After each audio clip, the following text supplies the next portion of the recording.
قال الملأ الذين استكبروا من قومه لنخرجنك يا شعيب والذين آمنوا معك من قريتنا أو لتعودن في ملتنا. قال أولو كنا كارهين قد افترينا على الله كذبا إن عدنا في ملتكم بعد إذ نجانا الله منها وما يكون لنا أن نعود فيها إلا أن يشاء الله ربنا وسع ربنا كل شيء علما على الله توكلنا ربنا افتح بيننا وبين قومنا بالحق وأنت خير الفاتحين. وقال الملأ الذين كفروا من قومه لئن اتبعتم شعيبا إنكم إذا لخاسرون. فأخذتهم الرجفة فأصبحوا في دارهم جاثمين. الذين كذبوا شعيبا كأن لم يغنوا فيها الذين كذبوا شعيبا كانوا هم الخاسرين. فتولى عنهم وقال يا قوم لقد أبلغتكم رسالات ربي ونصحت لكم فكيف آسى على قوم كافرين. وما أرسلنا في قرية من نبي إلا أخذنا أهلها بالبأساء والضراء لعلهم يضرعون. ثم بدلنا مكان السيئة الحسنة حتى عفوا وقالوا قد مس آباءنا الضراء والسراء فأخذناهم بغتة وهم لا يشعرون. ولو أن أهل القرى آمنوا واتقوا لفتحنا عليهم بركات من السماء والأرض ولكن كذبوا فأخذناهم بما كانوا يكسبون. أفأمن أهل القرى أن يأتيهم بأسنا بياتا وهم نائمون أو أمن أهل القرى أن يأتيهم بأسنا ضحى وهم يلعبون. أفأمنوا مكر الله فلا يأمن مكر الله إلا القوم الخاسرون. أولم يهد للذين يرثون الأرض من بعد أهلها أن لو نشاء أصبناهم بذنوبهم ونطبع على قلوبهم فهم لا يسمعون. تلك القرى نقص عليك من أنبائها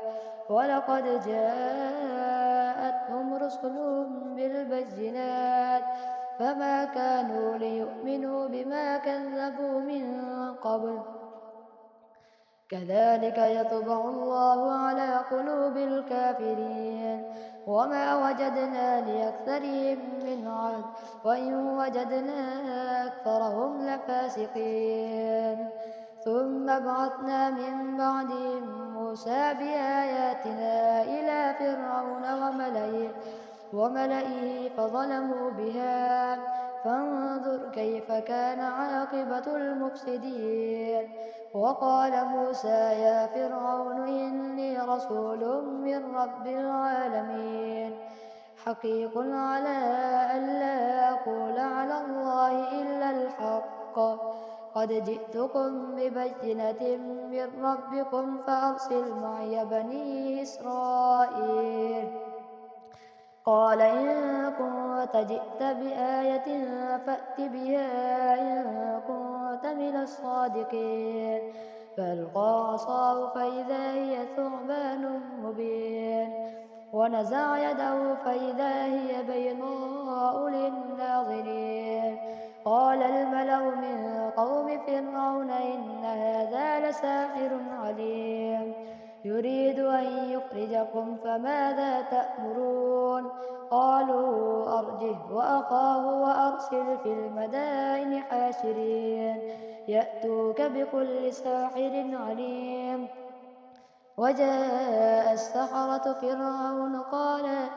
وجاء السحرة فرعون قالوا إن لنا لأجرا إن كنا نحن الغالبين قال نعم وإنكم لمن المقربين قالوا يا موسى إما أن تلقي وإما أن نكون نحن الملقين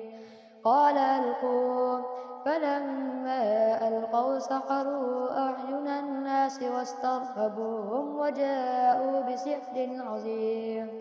وأوحينا إلى موسى أن ألق عصاك فإذا هي تلقف ما يأفكون فوقع الحق وبطل ما كانوا يعملون فغلبوا هنالك وانقلبوا صاغرين وألقي السحرة ساجدين قالوا آمنا برب العالمين رب موسى وهارون قال فرعون آمنتم به قبل أن آذن لكم إن هذا لمكر مكرتموه في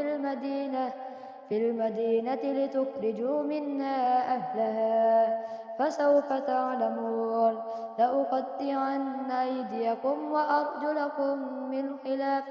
ثم لأصلبنكم أجمعين قالوا إنا إلى ربنا منقلبون وما تنقم منا إلا أن آمنا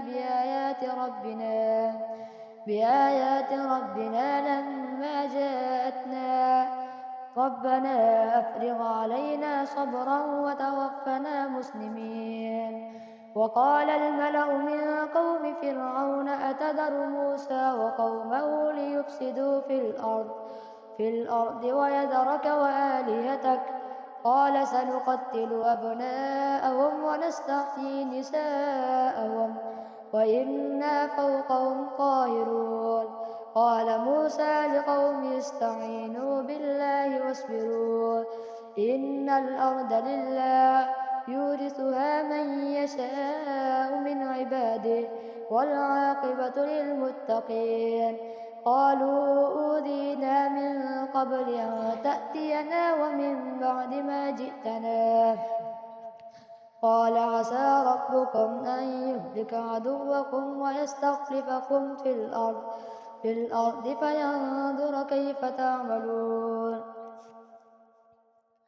فينظر كيف تعملون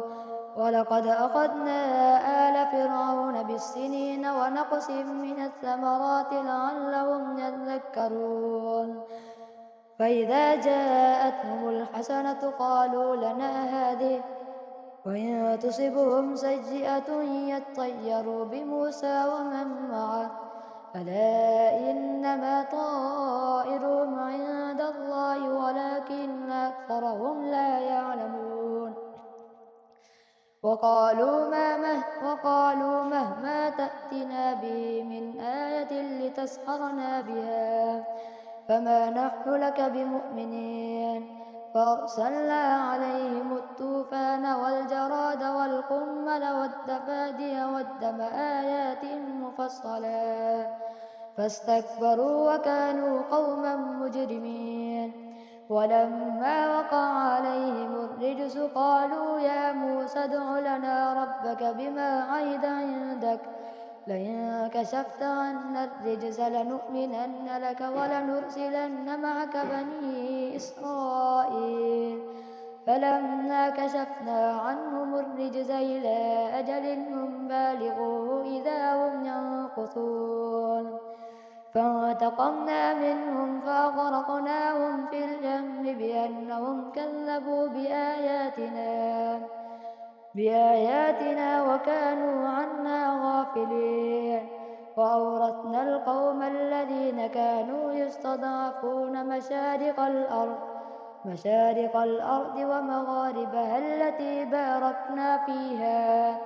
وتمت كلمة ربك الحسنى على بني إسرائيل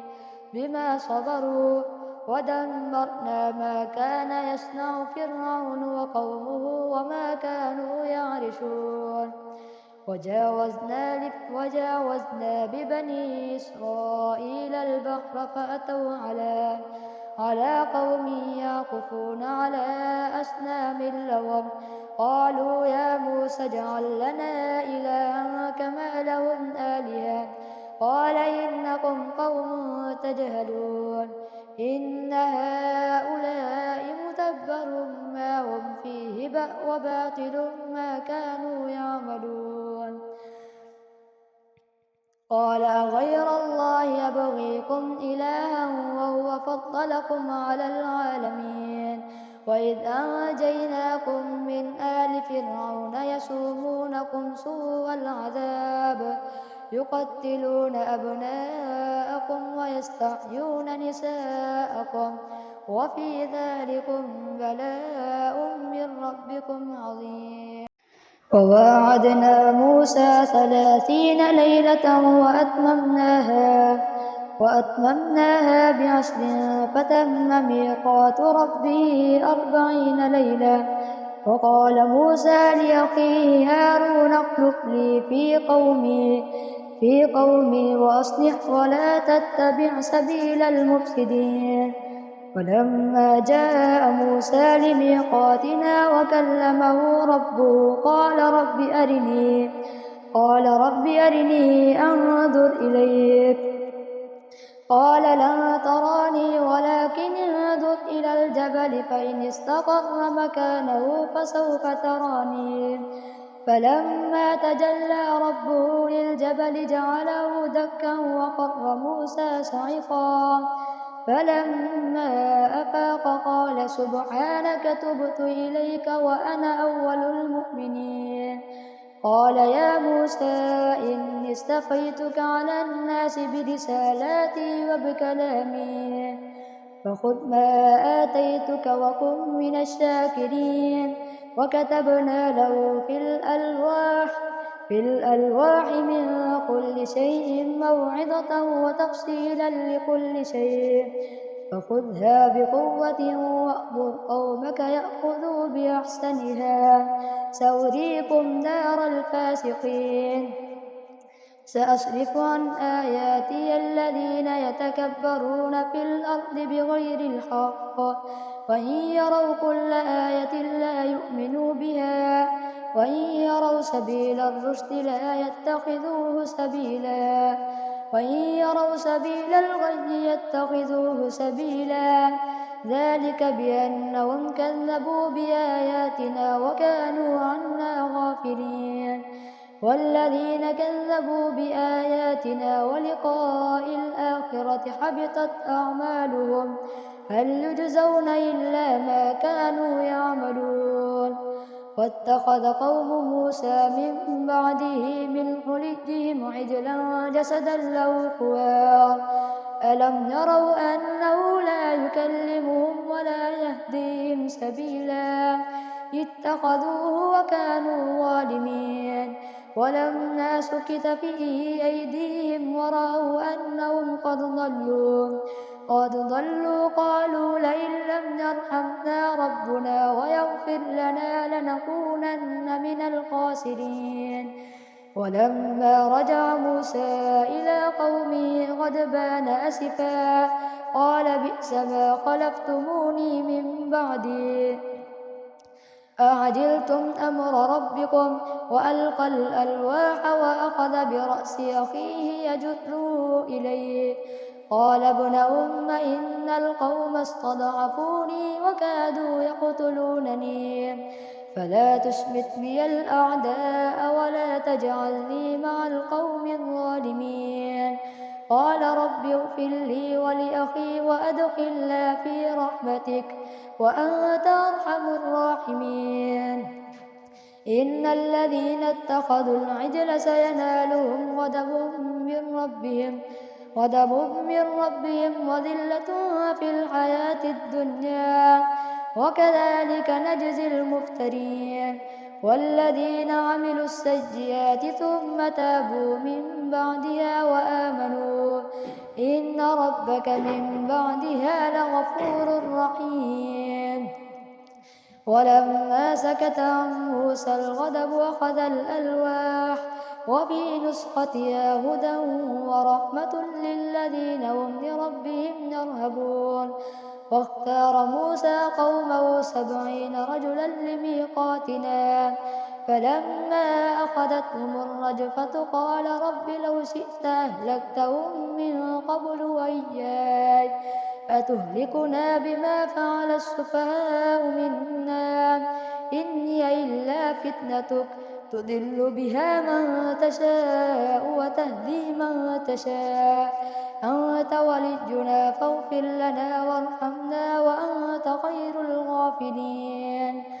واكتب لنا في هذه الدنيا حسنة وفي الآخرة إنا هدنا إليك قال عذابي أصيب به من أشاء ورحمتي وسعت كل شيء فسأكتبها للذين يتقون ويؤتون الزكاة والذين هم بآياتنا يؤمنون.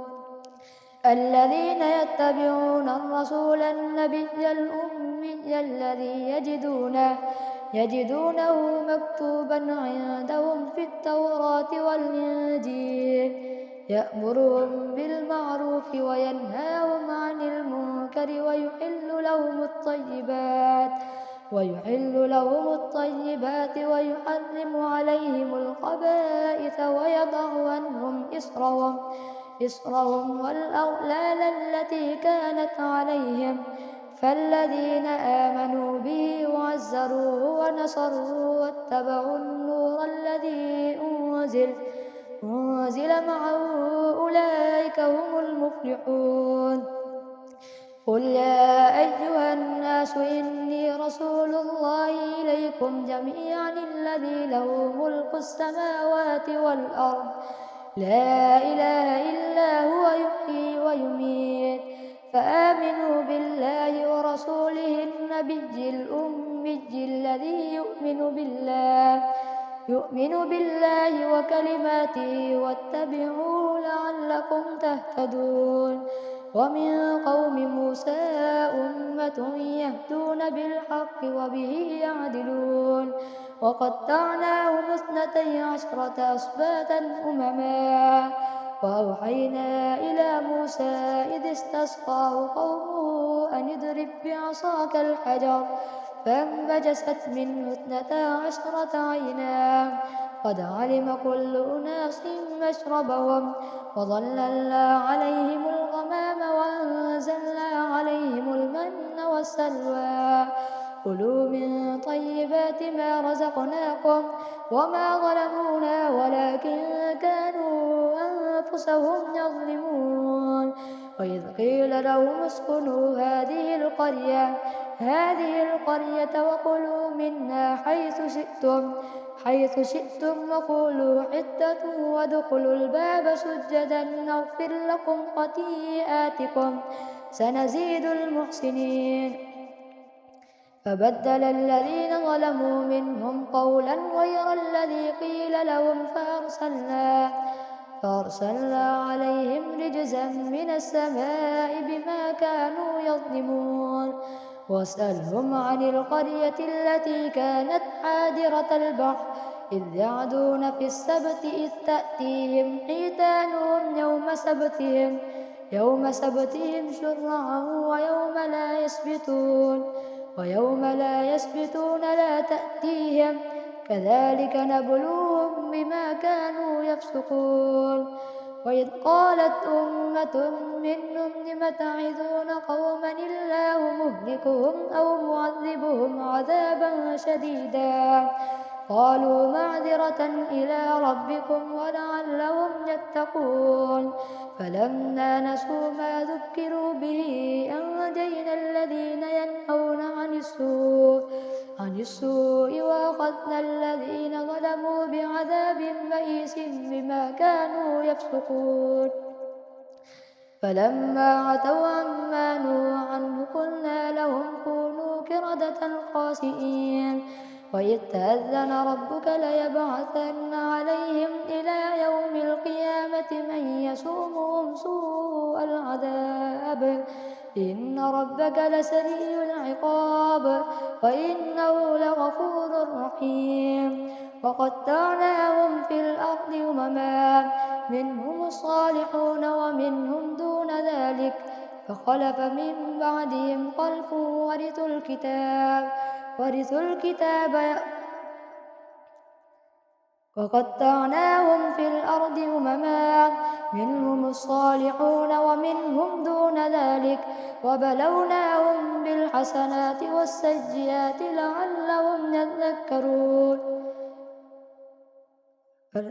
لعلهم يرجعون وقطعناهم في الأرض أمما منهم الصالحون ومنهم دون ذلك وبلوناهم بالحسنات والسيئات لعلهم يرجعون فخلف من بعدهم خلف ورثوا الكتاب يأخذون عرض هذا الأدنى ويقولون سيغفر لنا وإن يأتهم عرض مثله يأخذوه ألم يؤخذ عليهم ميثاق الكتاب ألا يقولوا على الله إلا الحق ودرسوا ما فيه والدار الآخرة خير للذين يتقون أفلا تعقلون والذين يمسكون بالكتاب وأقاموا الصلاة إنا لا نضيع أجر المصلحين وإذ نتقنا الجبل فوقهم كأنه ظلة وظنوا أنه واقع بهم خذوا ما آتيناكم بقوة واذكروا ما فيه لعلكم تتقون